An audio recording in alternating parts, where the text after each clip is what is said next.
자, 여러분, 우리 디지털 생활에는요, 눈에 보이지 않는 영웅이 하나 있습니다. 바로 안전장치라는 건데요. 이게 마치 자동차의 안전벨트처럼 우리를 조용히 하지만 아주 든든하게 지켜주거든요. 그래서 오늘은요, 이 디지털 안전벨트가 대체 어떻게 작동하는지 그 원리를 한번 제대로 파헤쳐 보겠습니다. 한번 생각해 보세요. 안전벨트, 현관문 자물쇠, 그리고 우리가 매일 쓰는 스마트폰 비밀번호. 이 세 가지, 전혀 다른 물건들 같잖아요. 근데 여기엔 아주 중요한 공통점이 하나 숨어 있습니다. 바로 우리를 보호한다는 거죠. 이 간단한 질문이 사실 오늘 이야기의 핵심을 꿰뚫고 있어요. 뭐냐 하면 물리적인 세상의 안전 개념이 디지털 세계에도 똑같이 적용된다는 겁니다. 네, 좋습니다. 비유는 이쯤 하고요. 이제 본격적으로 안전장치가 뭔지 제대로 한번 알아보죠. 사실 개념은 아주 간단해요. 무대만 물리적인 공간에서 디지털 공간으로 샥 바뀌었을 뿐이지 보호한다는 그 본질은 똑같거든요. 자, 이게 바로 안전장치의 공식적인 정의입니다. 좀 딱딱하게 들릴 수도 있는데 여기서 핵심 키워드는 딱 세 가지예요. 바로 기밀성, 무결성, 가용성입니다. 이게 무슨 말이냐면요. 허가된 사람만 정보를 볼 수 있게 하고, 이게 기밀성, 정보가 막 마음대로 바뀌거나 조작되지 않도록 하고, 이게 무결성, 또 필요할 땐 언제든지 정보에 접근할 수 있게, 이게 가용성 하는 이 모든 조치들이 바로 안전장치라는 뜻입니다. 아마 안전장치 말고도 보안 통제나 대응 조치 같은 좀 비슷비슷한 용어들을 들어보셨을 거예요. 뉘앙스는 조금씩 다를 순 있지만요. 결국엔 다 같은 목표를 가지고 있어요. 위험을 관리하고 공격이 들어왔을 때 그 피해를 줄인다는 거죠. 그러니까 그냥 다 한 팀이라고 생각하시면 아주 편합니다. 자, 그럼 이 안전장치들은 대체 어떻게 구성되어 있을까요? 모든 안전장치가 다 똑같은 건 아니거든요. 사실 이 친구들은 마치 군대의 방어선처럼 아주 명확하게 세 가지 유형으로 나뉩니다. 이 구조를 이해하는 게 정말 중요해요. 네, 바로 이 세 가지입니다. 관리적 통제, 기술적 통제, 그리고 물리적 통제.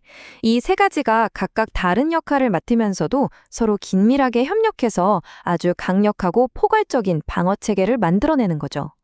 전문가들은 이걸 심층 방어 전략의 핵심이라고 부르기도 해요. 자, 그럼 하나씩 살펴볼까요? 첫 번째는 관리적 통제입니다.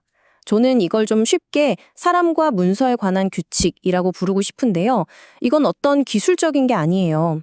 예를 들어서 회사에서 보안 정책을 만들거나 직원들한테 피싱 이메일 조심하세요 하고 보안 인식 교육을 하는 것처럼 사람들의 행동을 안전한 방향으로 이끄는 데 초점을 맞추는 거죠.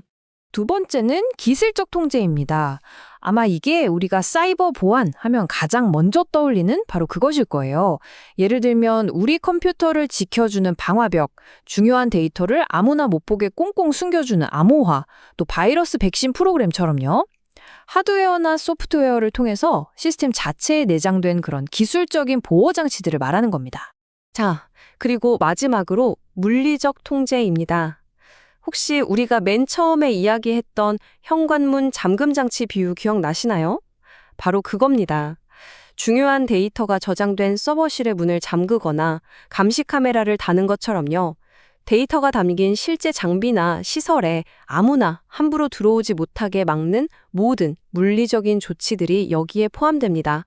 자, 이론적인 이야기는 이쯤 하면 충분한 것 같고요. 이제 이 개념들이 우리 일상생활에서 실제로 어떻게 쓰이는지 아주 구체적인 사례를 통해서 한번 알아보겠습니다. 아마 훨씬 더 와 닿으실 거예요. 아마 여러분이 거의 매일 사용하고 계실 텐데요. 바로 다요소 인증, 우리가 보통 MFA라고 부르는 겁니다. 요즘 은행 앱이나 웹사이트에 로그인할 때 비밀번호만 치는 게 아니라 휴대폰으로 인증코드 받아서 한 번 더 입력하잖아요. 바로 그게 우리가 매일같이 쓰고 있는 아주 효과적인 기술적 통제 사례입니다. 네, 이 문장에 MFA의 목적을 아주 정확하게 보여주고 있죠. 핵심은 딱 하나, 무단 접근 방지입니다.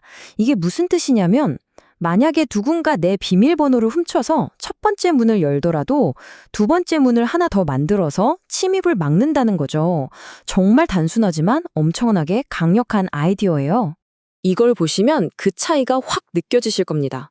왼쪽처럼 비밀번호만 쓰는 경우엔 그게 유출되는 순간 그냥 끝이에요. 속수무책이죠. 하지만 오른쪽처럼 MFA를 쓰면요. 설령 해커가 내 비밀번호를 알아냈다고 해도 내 스마트폰으로만 오는 인증 코드가 없으면 절대 로그인을 할 수가 없는 겁니다. 이게 바로 안전장치가 제공하는 추가적인 아주 든든한 방어막의 힘인 거죠. 자, 이제 거의 다 왔습니다. 마지막으로 정말 중요한 점을 하나 짚어볼게요. 안전장치라는 건요, 한번 설정해두고 이제 끝났다 하고 잊어버리는 게 절대 아니라는 겁니다. 사이버 보안은 결승선이 없는 마라톤 같은 거예요. 그러니까 핵심은 바로 이겁니다. 방화벽 하나, 암호화 하나, 이런 개별적인 안전장치 하나하나도 물론 중요하죠. 하지만 진짜 중요한 건 이들이 다 함께 모여서 전체적인 위험을 줄이는 더 큰 전략을 구성하는 기본 벽돌 역할을 한다는 사실입니다. 이 모든 복잡해 보이는 노력들은요, 결국 아주 단순한 단 하나의 목표를 향하고 있습니다. 그건 바로 애초에 공격이 성공할 확률 자체를 확 낮추고 혹시라도 뚫렸을 경우에 그 피해를 최소한으로 막는 것. 이게 바로 안전장치가 존재하는 이유 그 자체입니다. 그리고 바로 이 점 때문에 우리가 잠시도 경계를 늦출 수가 없는 겁니다. 생각해보세요. 우리가 오늘 정말 완벽하다고 생각하는 방어 체계를 만들어놔도 공격하는 사람들은 내일이면 벌써 그걸 뚫을 새로운 방법을 연구하고 있을 거란 말이죠. 이차로 위협은 끊임없이 진화하기 때문에 우리의 안전장치 역시 가만히 있으면 안 돼요. 계속해서 검토하고 업데이트해야만 그 효과를 유지할 수 있는 겁니다. 그래서 마지막으로 여러분께 이 질문을 던지면서 오늘 이야기를 마무리할까 합니다. 지금 여러분이 사용하고 계신 안전장치들, 과연 내일의 새로운 위협 앞에서도 충분히 우리를 지켜줄 수 있을까요? 오늘 이 내용이 이 질문에 대해서 다시 한번 곰곰이 생각해보는 그런 계기가 되었기를 바랍니다.